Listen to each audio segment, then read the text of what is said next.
The sun was setting over the city, casting a golden glow on the skyline as Jamal Carter, a 26-year-old delivery driver, navigated his way through evening traffic. He had been on the road since noon, weaving through the bustling streets, dropping off orders, and hoping for generous tips. Wearing his black insulated delivery jacket, worn sneakers, and a cap with his company's logo, he had the look of a man who worked hard because he did. Jamal was tall, lean, and carried himself with quiet confidence. His deep brown skin glistened with a light sheen of sweat from constantly moving in and out of his car. Despite the exhaustion from long shifts, his warm smile and friendly demeanor rarely wavered. He believed in treating people with kindness, even when they didn't return the favor. Growing up in a rough neighborhood, Jamal had learned the value of perseverance early on. His mother, Deborah Carter, was a retired nurse who had worked double shifts to raise him and his younger sister, Aaliyah. Jamal had dreams, big ones. He wasn't going to be a delivery driver forever. He was taking night classes in business administration, hoping to start his own food service one day. But for now, deliveries paid the bills. Jamal's day started the same way every morning. He would wake up at 7 a.m., hit the gym for a quick workout, and grab breakfast, usually a protein shake and a bagel. By 10 a.m., he was in his car, logging into his delivery app, hoping for a good day. Driving through the city wasn't easy. Traffic jams, impatient drivers, and unexpected road closures were part of the job. The worst part, though, was the unpredictability of customers. Some were polite, offering smiles and generous tips. Others treated him like he was invisible, or worse, like he was beneath them. Most days, he brushed off rude comments and low tips. Can't take it personal, he told himself. But deep down, it stung, especially when he saw how differently his white coworkers were treated. The gig economy wasn't glamorous, but it was necessary. Jamal worked for QuickBite, a popular food delivery service in the city. His nights were spent bouncing between restaurants, waiting in line for orders, and rushing to customers' homes. The neighborhoods varied. Some were friendly, filled with smiling families who greeted him at the door. Others, like the upscale Ridgeview Heights, were a different story. Wealthy residents, towering mansions, and an air of entitlement. Jamal had been to Ridgeview Heights before. He knew the type of customers there. People who barely made eye contact, who snatched their food without a thank you, who either tipped ridiculously well or not at all. Tonight, he was heading back there. As he pulled into the restaurant's parking lot to pick up his next order, a text notification popped up. Round Pushpin Delivery for Karen Anderson. Round Pushpin Ridgeview Heights, lot number 42. Round Pushpin order total, $78.50. Round Pushpin tip, $0, pre-tip not included. Jamal exhaled sharply. No pre-tip usually meant no tip at all. He had dealt with these types of customers before, especially ones like Karen Anderson. He didn't know her personally, but he knew her type. With a shake of his head, he grabbed the order, a neatly packed bag from La Bella Bistro, a high-end Italian restaurant. The smell of garlic butter and fresh pasta filled his car as he drove toward the towering gates of Ridgeview Heights. "Let's get this over with," he muttered, pulling up to the mansion's long driveway. Jamal pulled up to lot number 42, his car rolling to a stop in front of an enormous three-story mansion. The house had a pristine white exterior, massive windows that glowed with golden light, and a fountain in the middle of the circular driveway. The sheer wealth on display was staggering. He sighed, grabbing the delivery bag from the passenger seat. He had been here before. Maybe not this exact house, but houses like it. Gated communities, million-dollar properties, people who looked through him rather than at him. He had learned to keep his expectations low. Walking up to the massive wooden door, he rang the bell and took a step back. Footsteps approached, and moments later, the door swung open. A blonde woman in her mid-40s stood before him, dressed in an expensive silk robe with a glass of white wine in her hand. She had icy blue eyes, sharp cheekbones, and a scowl that seemed permanently etched on her face. Jamal knew her type before she even opened her mouth. She barely looked at him as she reached for the bag. "About time," she muttered, snatching the food from his hands as if he was a mere servant rather than a person providing a service. Jamal remained professional. "Have a great evening, ma'am." She turned, already stepping back inside, But Jamal noticed something. Ma'am, your receipt requires a signature. Karen sighed dramatically, turning back toward him like he had just asked her for a kidney. Are you serious? I already paid for this. Yes, ma'am, but for orders over $75, we require a signature. He kept his tone polite, but inside, his patience was wearing thin. Karen grabbed the pen and receipt with a huff, scribbling her name aggressively before thrusting them back at him. Then, without another word, she went to slam the door. But Jamal noticed something important. Excuse me, ma'am, he said before she could shut the door in his face. Her head snapped back, irritated. What? I just wanted to confirm, there's no tip on the order. Would you like to add one before I finalize the transaction? Karen's eyes narrowed. The audacity of this man. Asking for a tip? She already paid nearly $80 for the food. Wasn't that enough? She let out a cold, sharp laugh. Oh, sweetie, let me explain something to you. She leaned against the door frame, her expression smug. Tipping is for people who actually deserve it. You just drove food from one place to another. It's not like you cooked it. Do you really think that's worth extra money? Jamal's grip on his tablet tightened. He had heard this before, but never so blatantly, never so cruelly. Before he could even respond, she smirked and slammed the door shut in his face. Jamal stood there for a moment, heart pounding. He wasn't surprised, but that didn't mean it didn't sting. For a second, he considered knocking again, demanding some respect. But what was the point? People like Karen Anderson didn't care. They never did. Taking a deep breath, he turned and walked back to his car, tossing his tablet onto the passenger seat. It's just one tip, man. Let it go. He told himself that over and over, but the anger bubbling inside him told a different story. It wasn't just about the tip. It was about the principle. It was about how she looked at him, like he was beneath her. As he pulled out of the driveway, his mind raced. He couldn't shake the feeling that karma had a way of balancing things out. And in Karen's case, it was coming sooner than she thought. Jamal drove through the darkened streets, his fingers gripping the steering wheel a little too tightly. He had dealt with bad tippers before. It was part of the job, but something about Karen Anderson had gotten under his skin in a way that was hard to shake. It wasn't just that she refused to tip, it was the way she did it. The arrogance, the condescension, the smug laughter, as if she truly believed he didn't deserve a single cent beyond his base pay. He tried to let it go. He really did. Turning into a gas station, he pulled up to a pump, needing a break before continuing the rest of his shift. As he stepped out to fuel up, his phone vibrated on the passenger seat. Hey big bro, just checking in. Hope work's going okay. Love you. Red heart. Jamal exhaled, some of the tension easing from his shoulders. His little sister, Aaliyah Carter, was 19, a college sophomore, and his biggest supporter. She always had a way of grounding him, even when she didn't realize it. Work's work. Dealing with some rude customers tonight, but it's all good. Love you too, kid. As he finished pumping gas, he noticed a notification from the delivery app. Police Car Light customer rating received. Karen Anderson Police Car Light. White medium star 1-star rating. Comment. Driver was rude and unprofessional. Would not recommend. Jamal stared at the screen, his blood pressure spiking.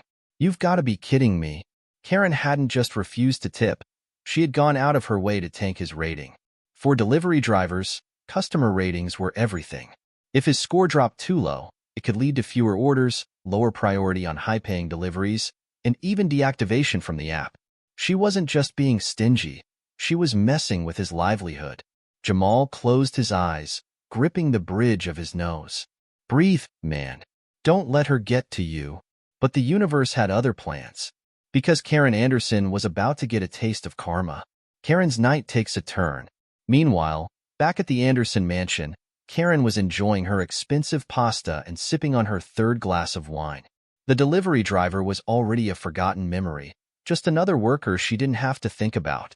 She had always believed that people like Jamal should be grateful just to have a job. She had money, status, and a life most people only dreamed of. But karma didn't care about money. And neither did the credit card company that was about to put her in check. The credit card fraud alert. As Karen finished her meal, her phone buzzed on the marble countertop. Mobile phone with Thero Bank alert. Fraudulent activity detected. $2,300 charge at Lux Boutique. Denied. $4,500 charge at Elite Jewels. Denied. Karen blinked, confusion settling in. What the hell? She muttered, snatching her phone. Mobile phone with Thero incoming call. Bank fraud department. Her heart pounded as she answered. Hello, this is Karen Anderson. Why is my card declining? A professional-sounding woman responded. Ma'am, we detected multiple suspicious transactions on your account. Have you made any recent luxury purchases? Karen's stomach twisted. No, I didn't buy anything. What's going on? It appears your card has been compromised. We're temporarily freezing your account while we investigate. Karen shot up from her chair, panic setting in. No, no, no. I need my account. I have bills to pay. I'm sorry, ma'am. We'll update you within 48 hours. Have a good night. The line clicked off.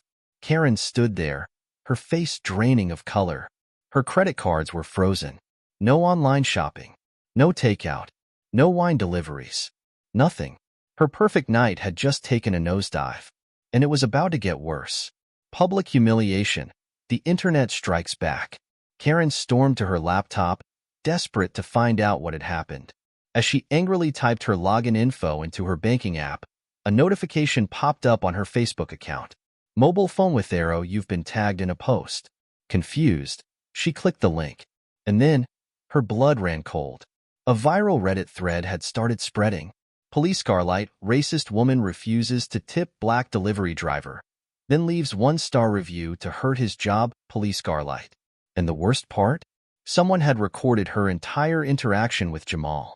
The doorbell camera footage had leaked online, showing her refusing to tip, laughing in his face, and slamming the door shut. The internet wasn't kind. Thousands of comments flooded in. Speech balloon, this woman is disgusting. Drivers barely make anything, and she pulls this? Speech balloon, imagine being this entitled. I hope she never gets another delivery again. Speech balloon, cancel her credit cards next. Universe. Karen's hands shook as she scrolled. Her name was trending. Her face was everywhere. She had gone from a wealthy nobody to the most hated woman on the internet.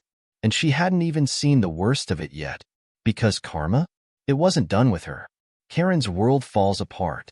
Karen's hands trembled as she refreshed her phone screen, hoping, praying, that this was some kind of mistake. But no. The Reddit thread had now spread to Twitter, Instagram, and even TikTok. Influencers were sharing the doorbell footage, dissecting her words, her smug expression, her condescending tone. Mobile phone with Thero trending hashtags. Hashtag Karen exposed. Hashtag tip your drivers. Hashtag justice for Jamal. Thousands of comments poured in, ripping her apart. Speech balloon, people like this make life miserable for service workers. She deserves every bit of this backlash. Speech balloon, I hope restaurants start banning her from deliveries. Speech balloon, karma came faster than Amazon Prime. Karen's face burned with humiliation. Her social media pages were being flooded with hate.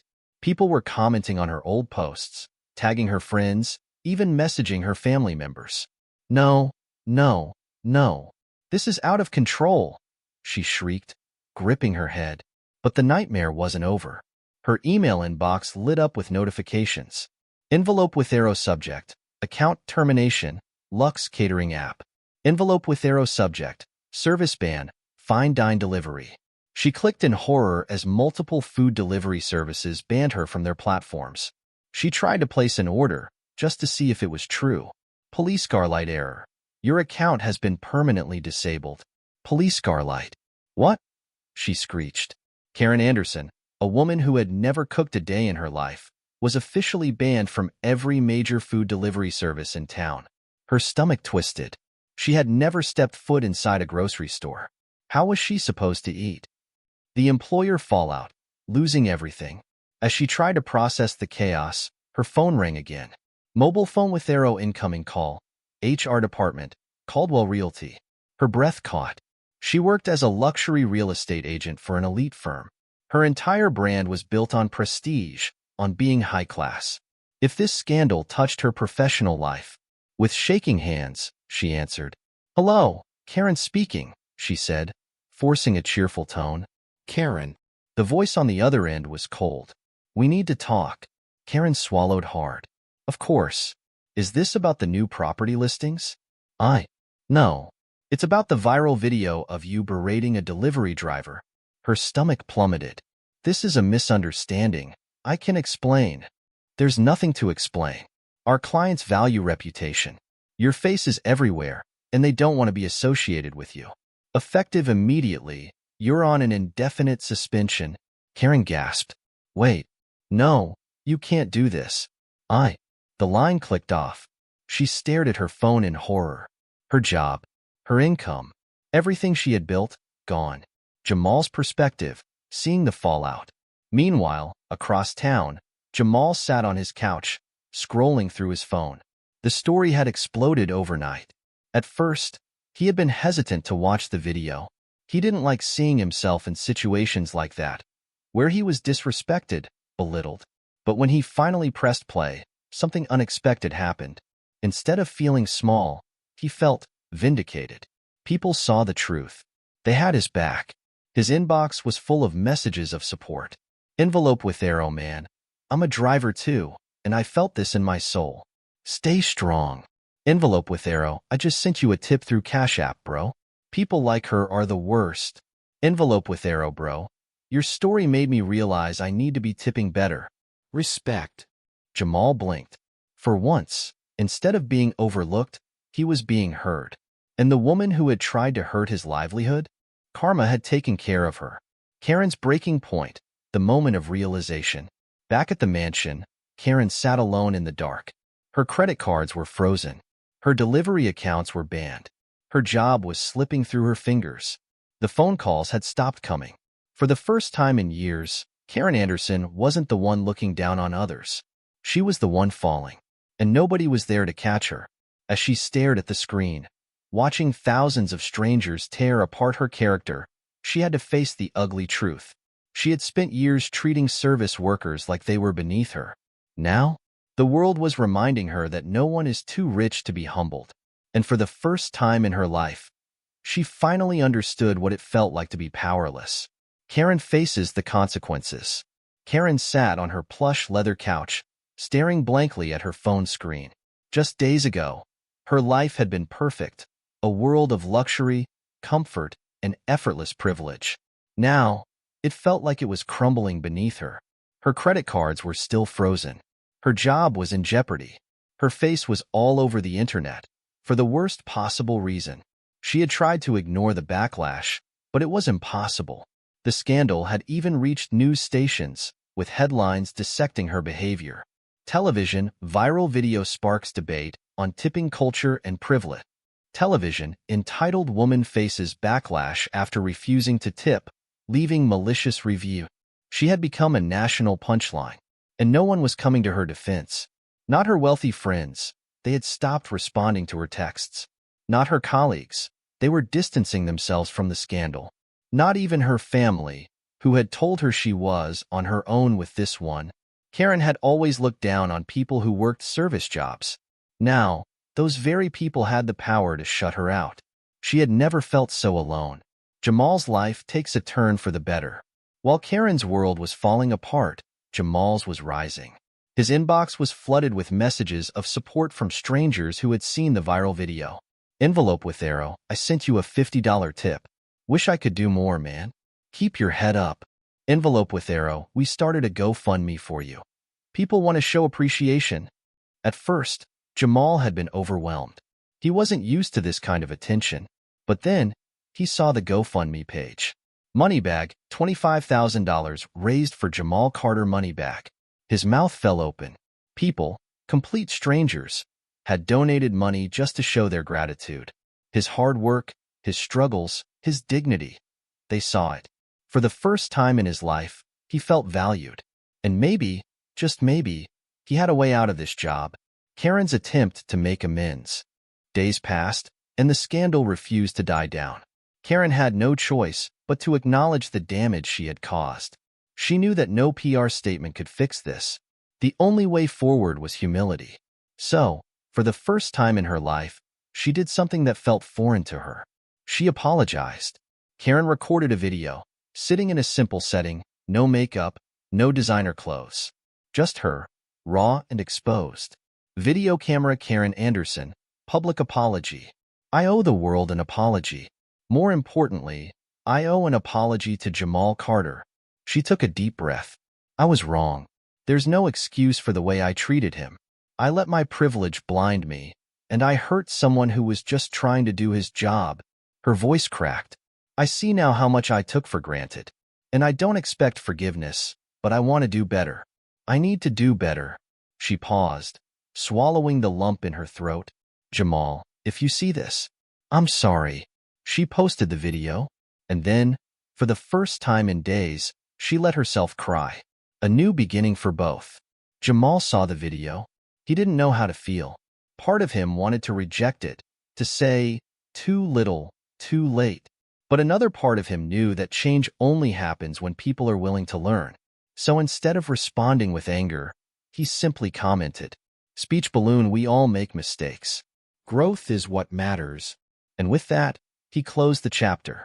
With the money from the GoFundMe, Jamal left the delivery job behind and started his own small business, a food truck, serving the very community that had lifted him up. Karen? She lost her job, her elite status, and her perfect reputation. But maybe, just maybe, she had gained something far more valuable. Perspective. Because life had humbled her, and she would never take it for granted again.